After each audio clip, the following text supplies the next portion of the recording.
Saudara-saudari terkasih, apakah saudara sudah memulai hari ini dengan penuh sukacita dan punya niat untuk berbuat baik meskipun kecil? Semoga Tuhan memberkati niat baik saudara. Saya seringkali menerima konsultasi umat yang ingin bercerita tentang masalah mereka. Ada yang berat, ada yang ringan, ada yang kurang lebih. Dan saya merasa bahwa lama-lama saya mengerti bagaimana harus menyikapi kalau ada orang yang curhat, kalau ada orang yang bercerita, berkonsultasi. Pada intinya, saya hanya ingin mendengarkan, memahami, mengerti, dan kemudian ikut prihatin, ikut merasakan apa yang dirasakan oleh saudara saya yang sedang datang dan meminta waktu untuk bercerita. Awalnya kesulitan, karena saya tidak mengerti persis bagaimana harus bersikap, harus mengatakan sesuatu.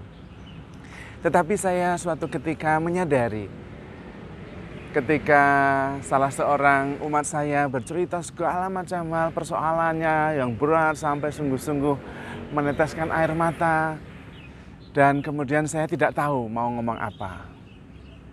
Tapi tidak lama kemudian saya mencoba mengatakan sesuatu yang sekedar untuk saya mengerti, saya akan mendoakan.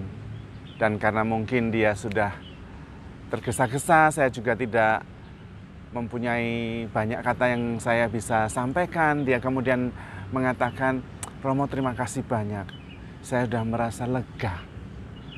Karena itu terima kasih, saya pamit." Dan ketika dia pergi, saya termenung. Waduh, saya itu rasanya belum mengatakan apa-apa. Hanya saya mengerti situasinya, saya akan bantu doa. Hanya itu. Praktis tidak mengatakan apa-apa, tetapi itu sudah menyembuhkan. Membuat dia itu merasa lega, karena sudah bisa menceritakan dan mengeluarkan segala-galanya, dan didengarkan dan dimengerti. Nah, kemudian saya mengerti. Oh, rupanya yang penting itu saya mendengarkan, memahami perasaannya, dan mencoba mengerti serta mendukung, tidak menghakimi, tidak menyalahkan. Tetapi kemudian saya merenungkan lebih banyak lagi. Betapa bahagianya kalau kita ini bisa mengeluarkan segala perasaan yang kita punya, baik maupun buruk. Semuanya diangkat dalam kesadaran, semuanya dikeluarkan sehingga tidak ada yang tersisa di dalam hati kita. Karena saya melihat dan merasakan sendiri, kalau ada perasaan yang membebani, kita mencoba biasanya itu tidak menghadapinya, tidak menerimanya, tidak mau mengingatnya, dan kemudian kita mencoba mengalihkan dengan mencari hiburan yang lain, entah dengan gadget, WA, atau TV, atau olahraga, tetapi tidak sungguh-sungguh mengeluarkan itu. Itu tentu seperti beban. Emosi-emosi kita, terutama emosi negatif yang ada di dalam diri kita yang tidak dikeluarkan, itu lama-lama menjadi beban. Memang ketika kita tidur, Tuhan menciptakan mekanisme untuk mengeluarkan itu di dalam mimpi.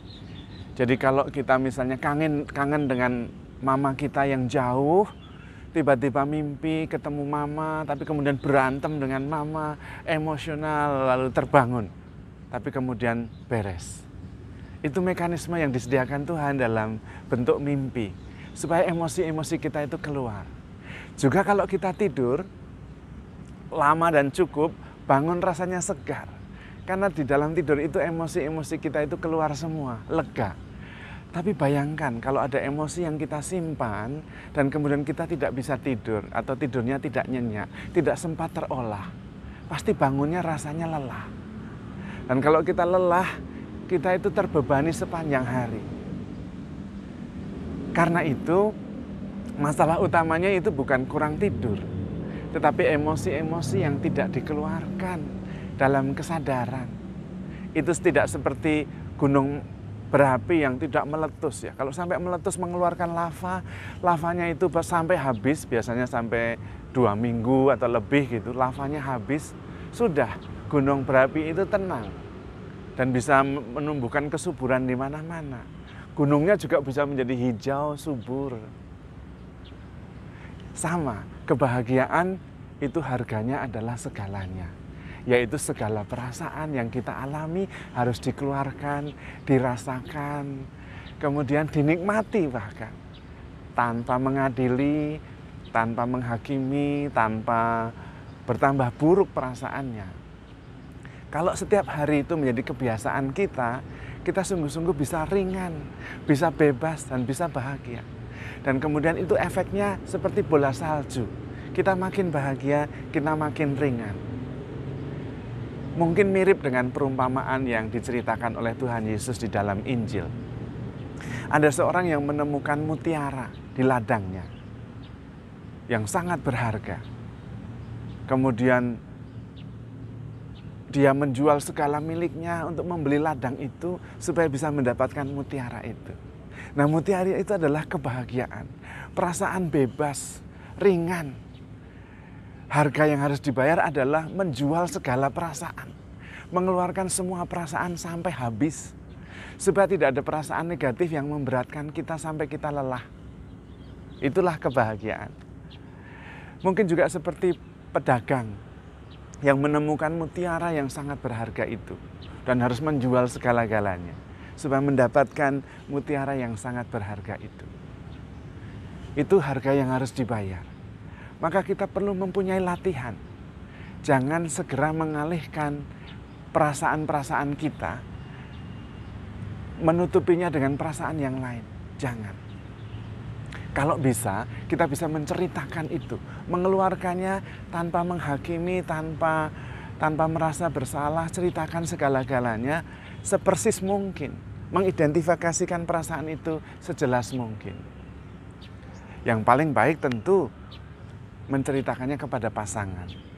Harapannya pasangan itu mengerti, memahami perasaan kita, sehingga semuanya bisa keluar dan tidak ada lagi beban yang tersimpan di dalam hati.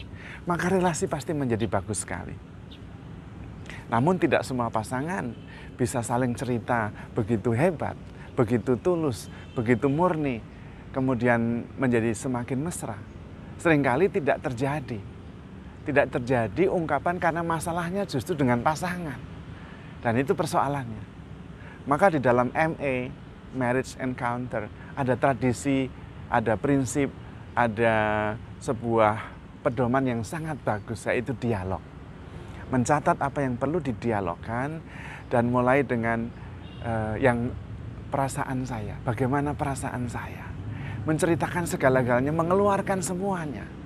Tanpa menghakimi, tanpa menerima, tanpa menilai, tanpa menyalahkan. Tetapi memahami perasaan di balik apa yang dialami itu, pribadi di balik perasaan yang sedang diungkapkan itu. Dan kalau itu sungguh terjadi dalam dialog, semuanya keluar, semuanya diceritakan, pasti tambah mesra. Yakin itu, hidup menjadi lebih ringan.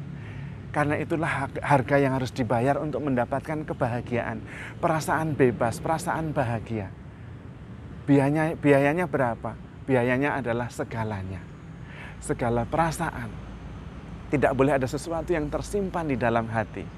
Sehingga ketika kita berangkat tidur, sudah beres semuanya, bangun pagi segar.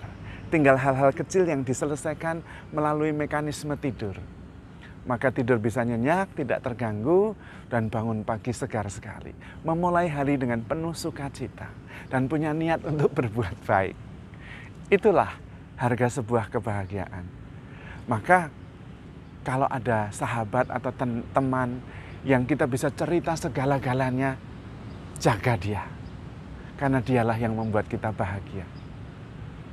Karena kalau kita menyimpan satu saja perasaan emosional negatif terhadap seseorang, dan itu berhari-hari, berbulan-bulan, bertahun-tahun, lama-lama kita menjadi lelah. Seperti kita memegang segelas air. Kalau itu 1 jam, it's okay, kita masih bisa tahan. Kalau 2 jam kita mulai pegel. Kalau 3 jam, aduh, pengen segera berakhir. Kalau sepanjang hari, tidak tahan kita. Harus letakkan itu. Istirahat. Sama dengan perasaan. Kalau ada perasaan negatif yang kita simpan dan tidak dikeluarkan, tidak dinikmati, tidak dirasakan, tidak let it go, kita akan terbebani. Tidak bisa bahagia, tidak bisa free.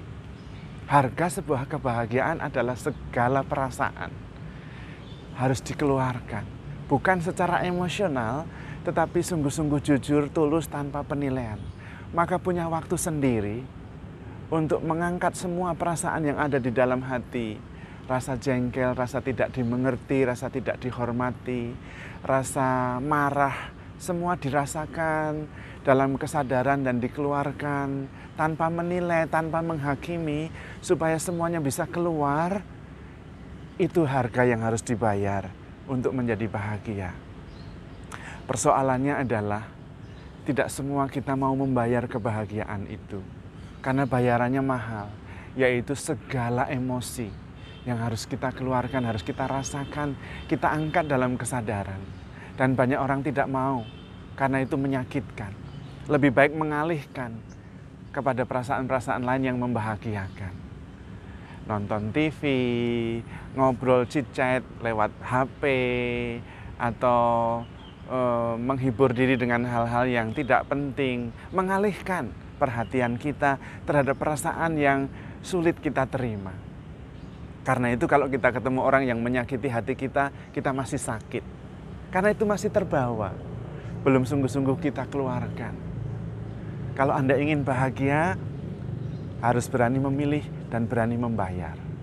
Yaitu mengangkat semua dalam kesadaran, tanpa menilai, tanpa menghakimi, bahkan menikmati perasaan itu. Kalau semuanya sudah bisa keluar, dengan sendirinya kita bahagia, ringan. Tetapi ingat, kita melakukan semuanya itu dengan prinsip yang selalu saya akan ingatkan. Handle yourself with care, because you are loved. Tuhan memberkati.